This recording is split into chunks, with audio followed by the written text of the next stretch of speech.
আসসালামু আলাইকুম প্রিয় ভাই ও বোনেরা, কেমন আছেন আপনারা সবাই?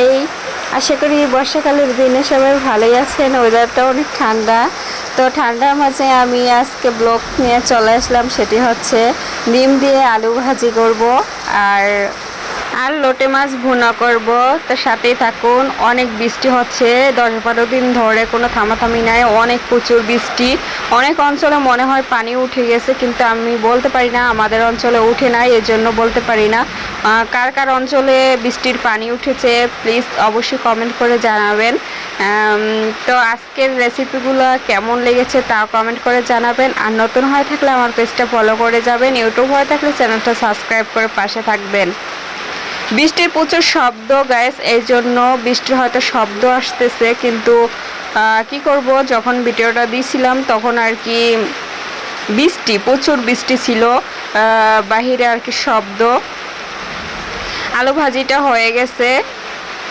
এভাবে কিন্তু ডিম দিয়ে আলু ভাজি করলে খুবই ভালো লাগে। আর মশলা কষিয়ে কোনো বেশি লাড়া যাবে না, লোটে মাছ তাহলে কিন্তু ভেঙে যাবে। তো লোটে মাছ এভাবে রান্না করলে কিন্তু খুবই মজা। দেখেন লোটে মাছটা কিন্তু গোটা গোটা রয়েছে, কোনো ভেঙে যায় না। আর এটা মশলা কষিয়ে আর বেশি পানিও দেওয়া যাবে না। এই লোটে মাছে কিন্তু বেশি পানি দিলে হচ্ছে এটা কিন্তু ভেঙে চুরে একদম ঝোল ঝোল হয়ে যাবে। তো এভাবে রান্না করলে খুবই ভালো লাগে। আপনারা ট্রাই করে খেয়ে দেখতে পারেন। প্রথমে মশলাটা ভালোভাবে কষিয়ে নেবেন, তারপর লোটে মাছটা দিয়ে দেবেন। এই মাছটা কিন্তু ভেজে নিলে একদম তাওয়ার সাথেই লেগে থাকবে, এটা ভাজতে হয় না। এমনিতেই লোটে মাছ হচ্ছে অনেকেই কিন্তু পছন্দ করে। লোটে মাছ হচ্ছে একটু লোট লোট লাগে আর কি। তো কেমন হয়েছেন, কালারটা কিন্তু অনেক সুন্দর হয়েছে। তো আমার রান্না হয়ে গেছে, লোটে মাছটা দেখেন অনেক সুন্দর হয়েছে। আর বাহিরে প্রচুর বৃষ্টি, কি বলবো, এত যে বৃষ্টি, মোবাইল ধরে আর কি ভিডিও করতে পারছি না, মোবাইলটা ভিজে যাচ্ছে, এই জন্য অল্প স্বল্প আর কি দেখালাম। তো আজকের মতো বিদায় নিচ্ছি আপনাদের মাঝে। আবার নেক্সট টাইমে নতুন ব্লগ নিয়ে হাজির হব।